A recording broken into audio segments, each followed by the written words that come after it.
thank you for tuning back in to Off the Roll podcast by STEK. This is episode number 9, New Car Protection in Canada. As many of you guys know, STEK-USA has expanded into STEK Canada as of just the last couple of years, and we want to continue making steam and helping the brand grow and also the industry grow for our brothers up north.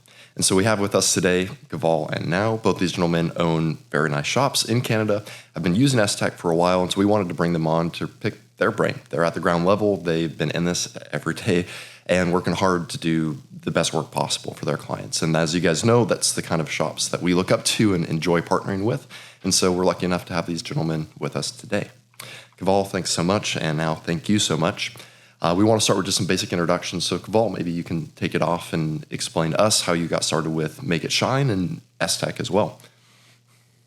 Yeah, try and condense it. It's over 15 years. Basically, I started out with like polishing and paint correction, got into coatings. Coatings led into new car prep, new car protection, and then PPF just naturally became part of that. I was outsourcing my installs in the beginning, and then eventually I just started to learn how to do it myself. I heard of STEK actually at a Seaquartz Verge gathering in Texas, where I met you and John. Saw the product demonstrations. You guys were very transparent, handed out samples and compared with some other films, and I really liked what I saw. So we didn't have STEK in Canada at the time, and I kept asking our distributor at the time, and finally it became available, so I jumped on it. I think that was late 2015, maybe early 2016, and tried other films along the way as well, just to kind of keep fresh and keep informed. But STEK is pretty much our primary film brand in the shop. Awesome. Well, that is a pretty cool experience, and getting a chance to meet some of the U.S. team in person at that Verge, conference, I think was really beneficial and gave us a chance to establish our relationship. And so it was really cool to know that you have been using STEK in Canada, despite us not directly supporting you. And as we take that over, most recently, we've been able to work more closely with you, which is, again, just been great. Yeah, it's been great. Yeah, it's been great for sure. Very cool. Yeah, so Kaval, you've known Mike for a while then. Yeah, I've known of you since around that time. And then, we like I said, we met in Verge in Houston there at Jason Kaval's shop. Yeah. What year was that? 2016, I think. 2016. Yeah, it must have been, I think, probably the start of 17, actually, because that's right when I jumped on board with these guys. Right. So, nevertheless, but it's been a little while, and it's totally cool to see things go full circle here. And now, yeah, for sure, man. You haven't been talking to us since 2016 or 2017, but you have quickly ramped up and have been using a lot of STEK in your shop. And so I'm curious, what is kind of your background in this industry? Has Kodawari always been a passion project for you, or is this kind of a newer endeavor that you're pursuing? Kodawari started we officially opened up right at the beginning of the pandemic, so 2020. And Kodawari has just been my attempt at trying to build a life around cars. And we wanted our business to kind of start off with services pertaining to car care. And whether it's protecting the car, restoring the car, whatever it is, just anything that we could do to make sure that the cars were well taken care of and, we could enjoy it.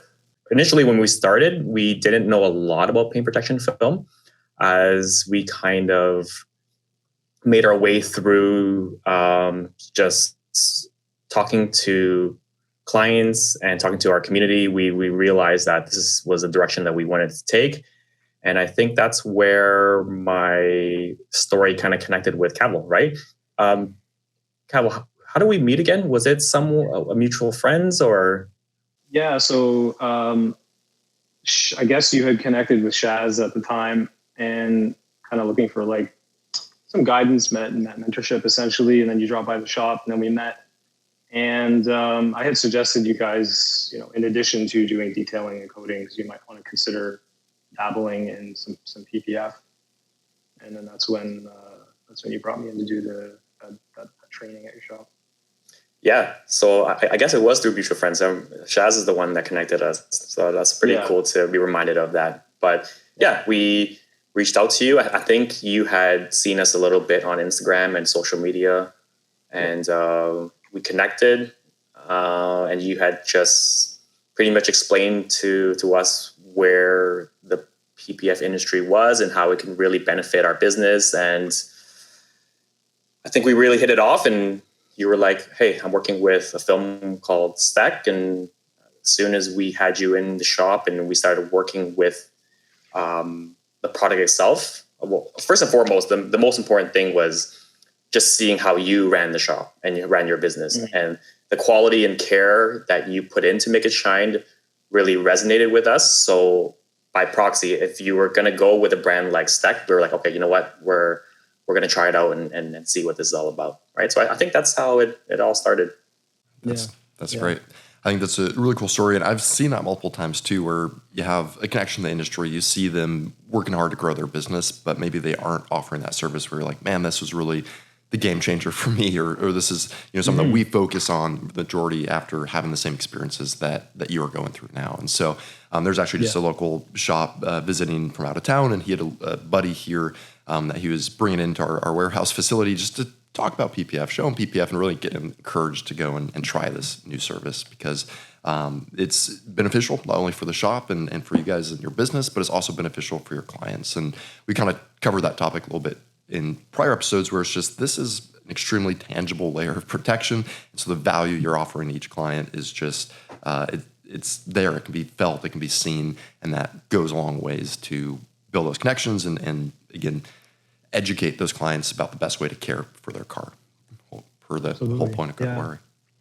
Well, excellent, gentlemen. Sure. I appreciate that background, and I think having the experience of 15 years and also being newer to the industry, it's going to be really interesting for our conversation today, and just those perspectives and how they're different. Knowing the facts that are 10 or 15 years old have totally changed to the space that we're in now, and it's all valuable, but it's going to be different. Out of the services that you offer, what is like the new car protection? I know that you guys are doing ceramic coatings. We met you at Verge. Obviously, you're doing PPF. Do you guys offer window tint? Or are there other protection type services? Yeah. So essentially, if you were to look at like our income statement and make a split of like the core of our revenue, it's most of it is PPF. It wasn't always like that. It was always like ceramic coatings / new car preps. And then PPF, as I said, we were outsourcing it at the time. So as we shifted our focus towards protecting new cars to like what I refer to as like prolonging the novelty effect that you have when you buy something new, especially a car, because it's like your second largest purchase you're ever going to make. Mm-hmm. And it's such a big part of your life. And especially for us as car enthusiasts, oftentimes it is the biggest part of your life, even beyond a house. Sure. So getting into PPF just seemed like dollar for dollar. Like I'm always trying to I try my best to put myself in my client's shoes, because I'm a car enthusiast as well. So, when I'm working on like my track car, or I'm figuring out parts to buy, value is a big deal. And, I sometimes equate like dollars per reduction in lap time or dollars per horsepower. And clients have a similar way of looking at things, not the metrics themselves, but like the relations. So, a client might be like, well, if I'm only going to keep my car for 2 years and rock chips and potential scratches don't bother me, or I'm willing, or my risk tolerance is, a little bit higher rather, then maybe PPF is not for me. So if for me, it's always been like being witness to the market and understanding your core group of clients, because you're going to get a core group of clients. Like for me, it's like car enthusiasts, and those are like the main group that fund our shop. But then there's also those people that, they've had paint protection film or a 3M strip across the hood from the dealer, and they saw value in that 10, 15 years ago, and they want that again. Well, you can access those clients as well now, right? So for me, it's just been a natural progression towards mostly doing paint protection film.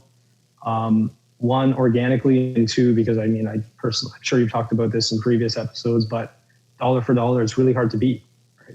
And oftentimes we get clients coming in that are saying, hey, Kaval, I've got X amount of money to spend, or hey, they send me an email, I'd like full front end rockers and a super high end ceramic coating, and I'm planning to keep my car for 10 years, and it's a car that has like a lot of high impact marks or a lot of high impact zones, or it's black. And I'm like, okay, well, you're already willing to spend, say, $4,500, $5,500.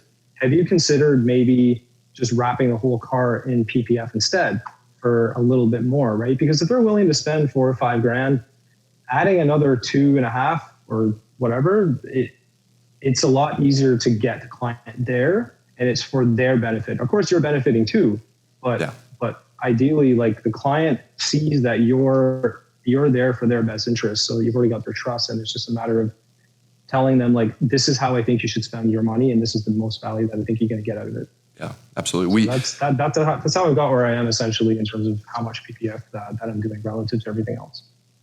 Great.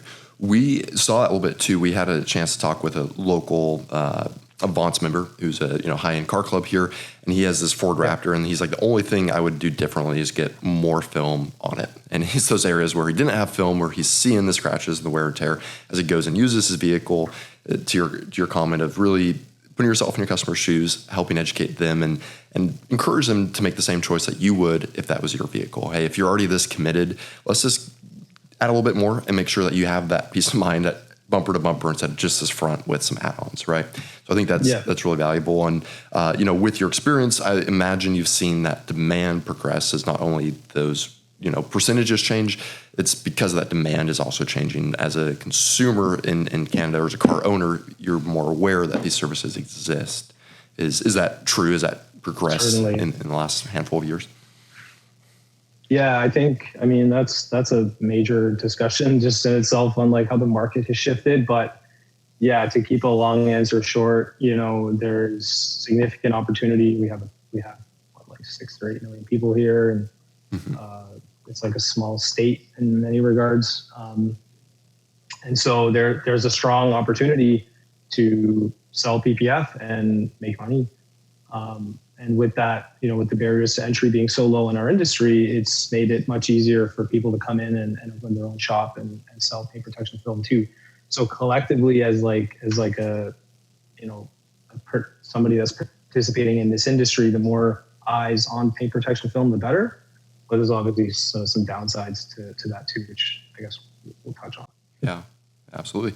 And now, so given yourself, you've had a couple of years now offering these, and you started in the pandemic where times are obviously uncertain, and I know Canada reacted and responded slightly different than the U.S. as well. How has that progression into these higher price services been for you? Into offering PPF, have you had a lot of objections with your customers, or have you been able to kind of comfortably find this price point in the current market? Yeah, in terms of like the progression of how our services have evolved, I think it's, with Kodawari, I started the business because enjoying these cars, it's like a lifestyle for me. And I wanted to, our aim with our business is to try and connect with other enthusiasts like myself, and also offer services that someone like myself would want, sure, on their car, to bring on their cars and to bring their cars out to, right? So that's why when it came to paint protection film, and Kaval was able to touch on like the number side of things, and I see the world through a very slightly different lens, and I always think about, okay, you know what, I really love enjoying like driving the cars, experiencing it, sharing with others. And for me, having the film on the car provides that peace of mind, right? It allows for me to enjoy the car and not have to worry about it, about getting the paint all dinged up. And, I've had cars in the past where, generally the paint was always not the best. And I thought, you know what, at this stage in my life, I would really value this type of service on any of the cars that we drive, right? So that was one point in terms of why we gravitated towards the more premium, like the higher end services at Kodawari Collective. And I think as things continue to grow, it's always going to be heading in that direction. Is always looking at, okay, you know what, this is a lifestyle for us. If the premium services or these products make sense for myself, hopefully by proxy, our community and our clients would value it as well. Yeah, absolutely. And I think to expand on not only just value in the service, it's not just the service, it's the end result of that service and the fact that that paint will be looking great and you can feel proud about how your car's finish is shining down the road or at the track with your friends or Cars and Coffee or wherever that may be. And so it's kind of allowing us to reach this extension of enjoying your vehicle, that peace of mind of driving, but also showing it off and having it as that status symbol of I've worked hard for this and I'm proud to drive it, or I think it's just cool and beautiful and admire that beauty because of how clean it is as a result of a PPF. So that's cool. Now, so I'm curious, as far as your perspective in the industry, are people well educated on PPF? Do most car enthusiasts know that this exists? Does the average person walking down the street know that PPF exists yet in Canada? I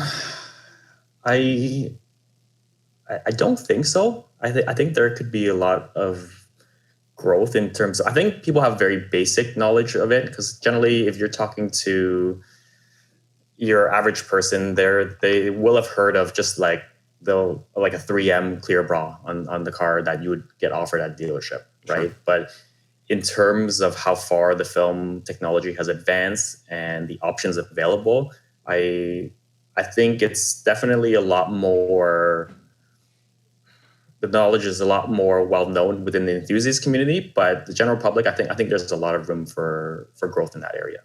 Yeah, sounds like a lot of potential, which is great for all of us with shops and a lot of cars on the road. To your point, there's millions and millions of people, and your guys is just, dense city metropolitan area, and chances are only a percentage of those know about PPF. So that just means there's tons of opportunity for us to go out and explain what that is, show people what it is.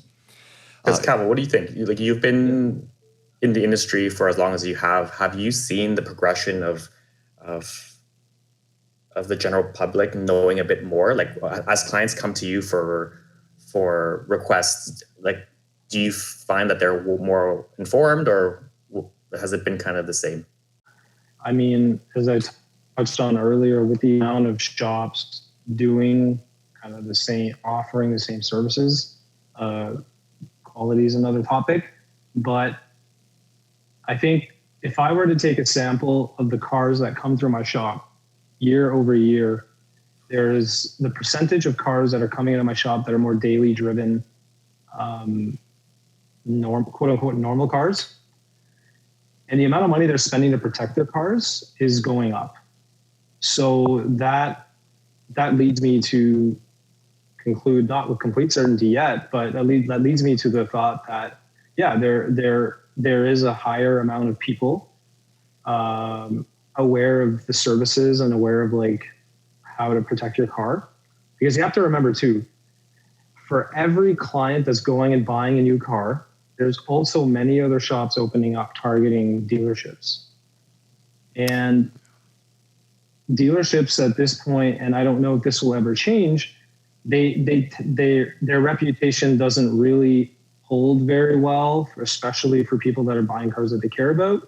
So they get the knowledge that they may not have had before on PPF, and then they go and they do the research. And through the research, they find shops like ours that specialized service, and oftentimes for the same price. In some cases, we've been even cheaper than a dealership, because remember, a dealership is outsourcing, so that shop or that installer is not necessarily approaching the car with the same mindset as we are. One, because of margin. Two, because of timing and volume and stuff, and value that they're trying to give to the dealer based on volume, not necessarily quality. Whereas with us, like, we're making more margins, so we have the ability to offer a better level of both service and installation, right? So yeah, to answer your question, yeah, I do think more and more people are getting both educated, both aware and educated on what we offer. And I mean, that's also just in the amount of sales that sales growth that our shops experience each and every year, and also in the amount of like normal cars. Like, we did we did a CRV full body like a couple of weeks ago. And we did like, a basic Volkswagen Golf, and we did a Lexus RX 350. I mean, that's a more expensive car, but people of varying demographics, like the demographics that you would target, you're starting to see that you might want to open that up a little bit because more people are becoming aware and more receptive to what you have to say. Then it's just up to you to sell it accordingly. Yeah. Well, I think that was a lot of good information. Thanks for sharing that, Kaval. And I think there's a little bit to unpack there as well. As a whole, it sounds like, yes, there is more awareness of PPF, but it's still not absolutely mainstream. But on average, there is this upwards trend of awareness and a willingness to invest into that protection. And that's awesome. And then can I also say one thing? Yeah. Sorry to interrupt. I just want to also say, just really, really important to point out and remind is that this is a luxury good, and this is like funded by disposable income. So you're never going to be able to tap into the entire market. I just thought I would stick that in there. Yeah. I would challenge that a little bit and say that within the F&I, and because of the dealerships and where people are first getting their introduction to PPF, which, by the way, that is very similar to us in the U.S.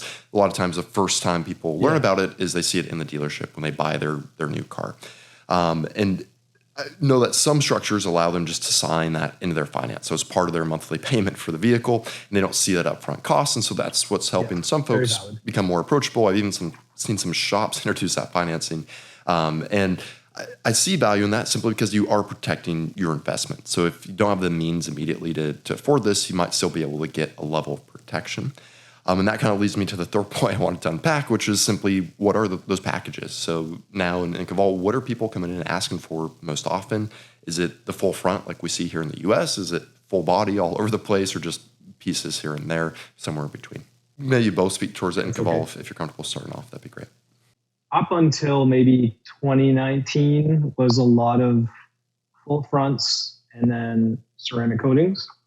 And then it just this natural shift towards full bodies. And that's basically all I do. It also allows me, a lot of that is structured on my own company as well, because I am a one-man show. I have had a couple of employees here and there as time has passed.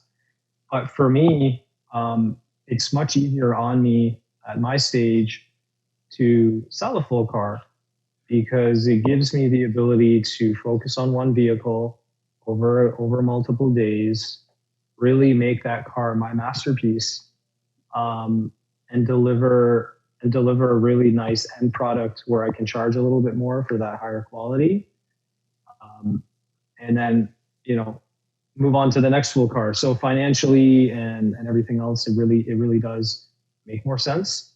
So yeah, most of my coverage is full car.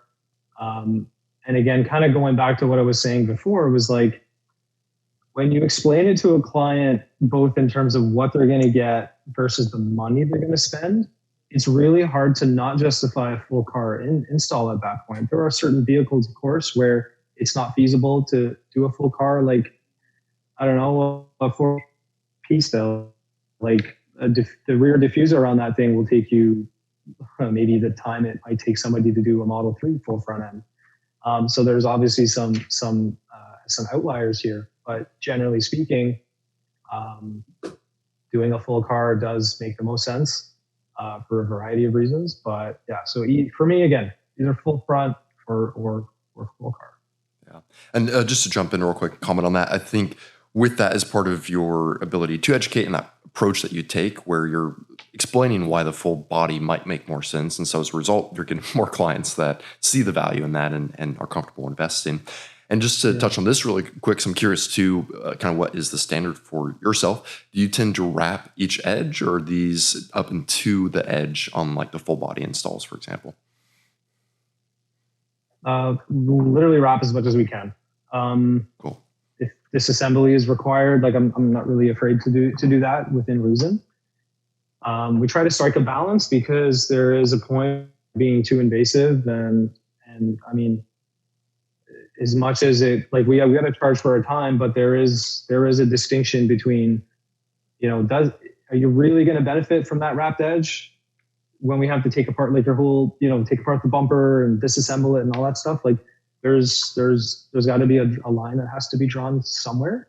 Yeah. But ultimately it depends on the client, right? If they're willing to pay for it, we'll absolutely do that. But all of our jobs include wrapped edges standard, just because I feel like if I were getting that done on my car, I would want that, right?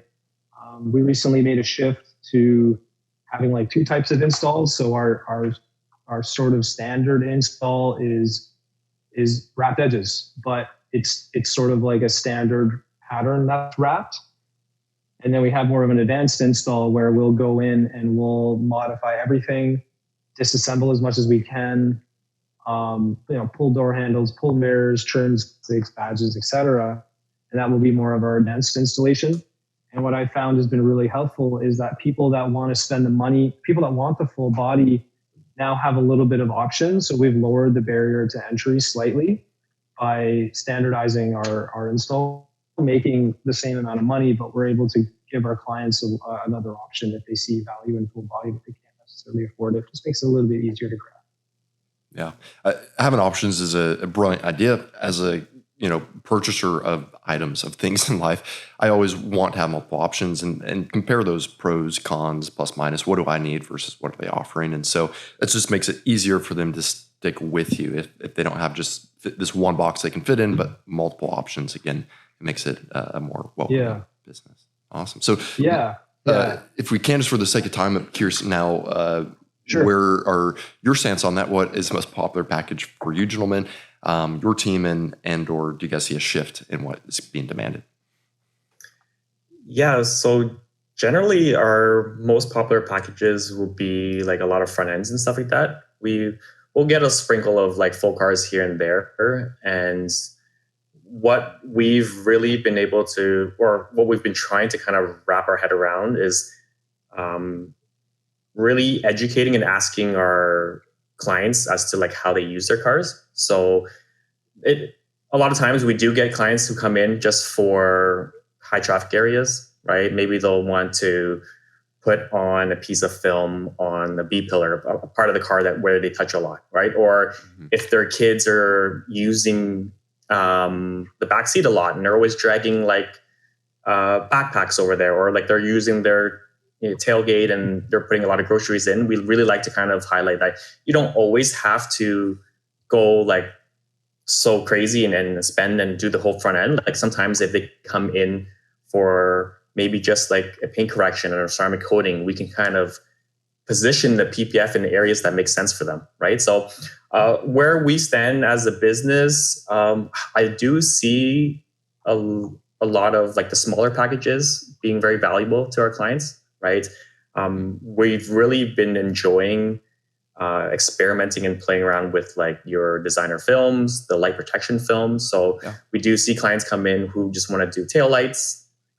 We just put Dino Storm on these Altezza taillights that turned out great, right? I've never really been a fan of the Altezza look. I know some people do love it, but yeah, just being able to kind of play around with the film and put together different packages. The front ends will always be kind of our bread and butter. We are seeing an uptick in like full cars as well, but I think looking at it in like PPF is so versatile, right? And I just think positioning it in certain packages that really benefit how the clients use the cars, because we do have clients who use their cars for daily driving, and we'll put film in high traffic areas, but we also have a lot of the enthusiast community that really appreciate personalizing their cars through PPF, right? And that's where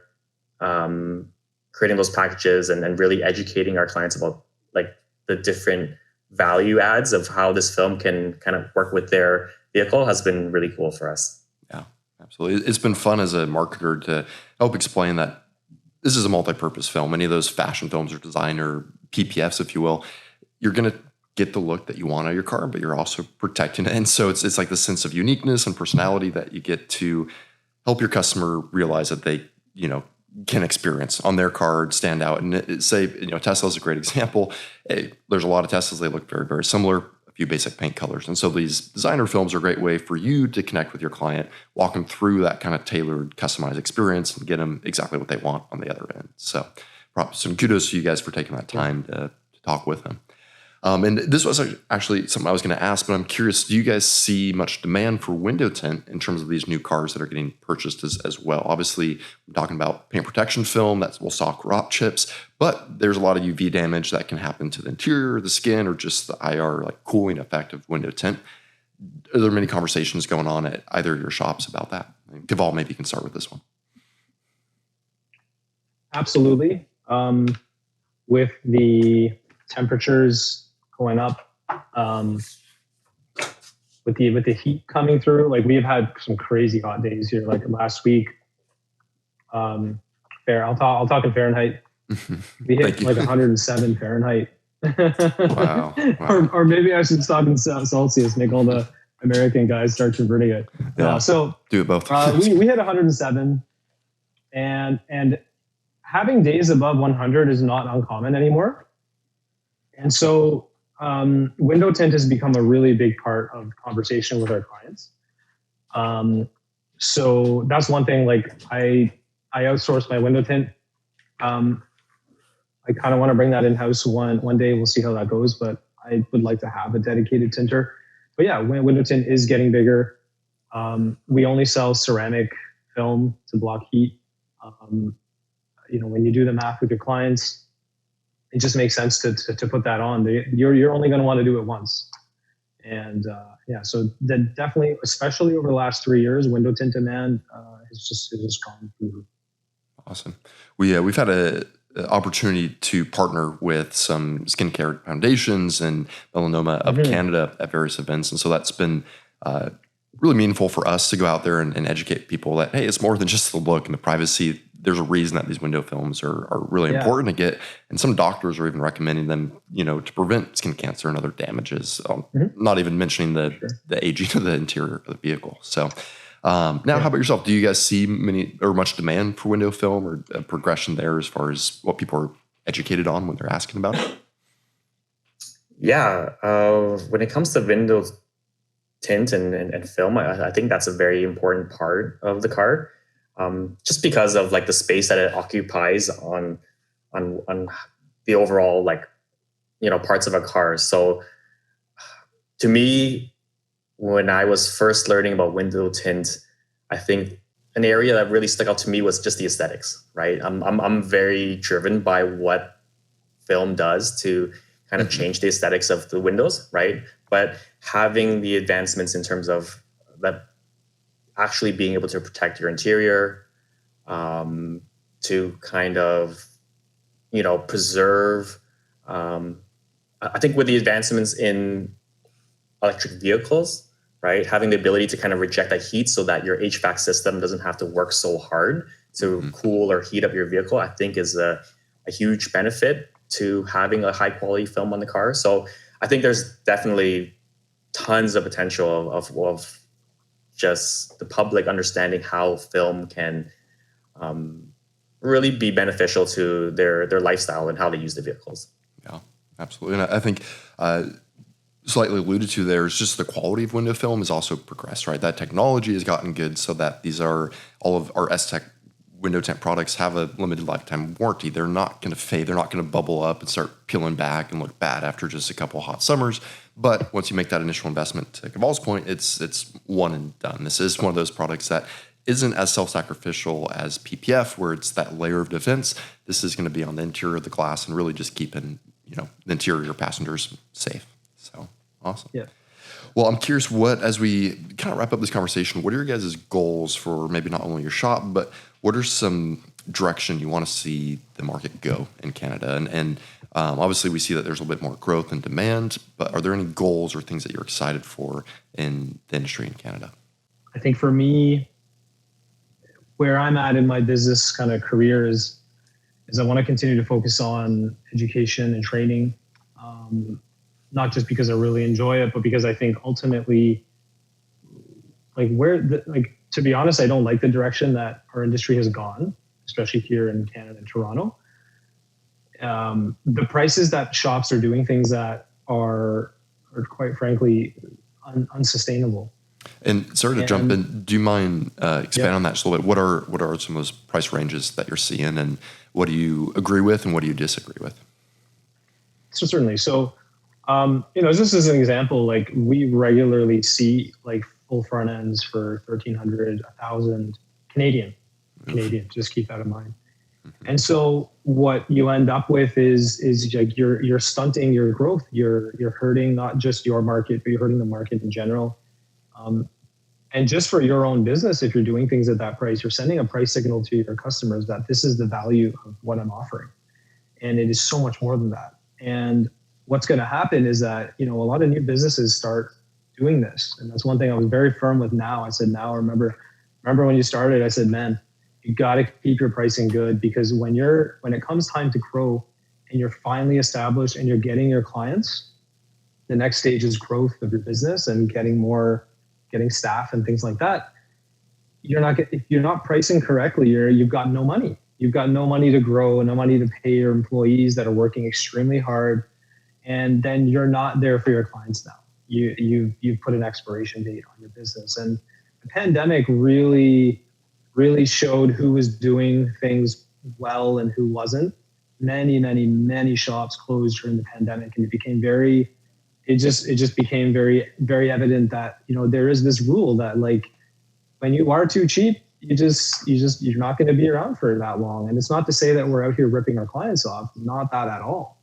It's that when you are selling below your value, the only thing you've done is you've just put an expiration date on yourself. And what you truly believe you're offering to your clients is a solid experience, a great place to get your car done, and then you're doing this, you're doing them a disservice as well as yourself, right? So I would love to see more education on how to run a business, because I really feel that a lot of these people that open these shops, they have great intentions, just like now and I did and continue to do, but they lack the education, they lack the mentorship, they lack the understanding of how your finances work. So I would love to just see a growth in that field, because I'm very lucky that I have that education to support me and guide my decision-making process, but many people don't. We all come from different walks of life, right? And so to be able to empower people with that amount of information will not only help their business, it'll help their life, their employees, and indirectly, like the suppliers who will continue to supply them with great quality film, right? So, yeah. Really well said. I appreciate you sharing that, Kaval. Kaval, so like when you say that in terms of giving these shops or these entrepreneurs or people who are looking to get in the industry, are you saying that it would be beneficial for maybe like a manufacturer like STEK to, alongside the film training, maybe include a little bit of like some basic principles in terms of understanding, okay, you know what, if you're going to get into film, like this is what you're looking at in terms of film costs. This is what your overhead might cost if you're going to be running a shop. And in order for you to be able to hire like a team around you, these are some basic numbers that you should try and stick to. And if you're going to be in a race at the bottom, charging $1,200, $1,000 for a front end, like this is the kind of direction your business might go, right? Because I think because the barrier of entry is so low for our industry, right? It's there isn't much education around like explaining those kind of things, right? So I think if people who gravitate, because it's very human to kind of, when things get kind of tough and you're not landing any leads, for you to kind of start chopping your prices down, right? But if maybe you had that community or support from the manufacturer or from like a community of business owners to kind of be like, hey, you know what?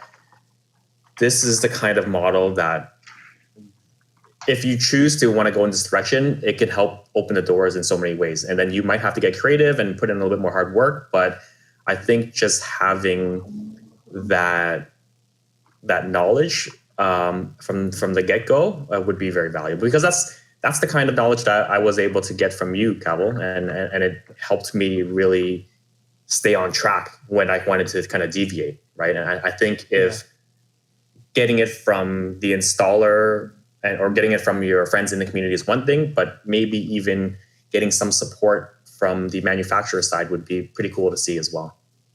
Yeah, absolutely. I appreciate those ideas now. And, kudos to Kaval as well to being willing to share that information and, spread his education that he's had and be able to gain through just experience.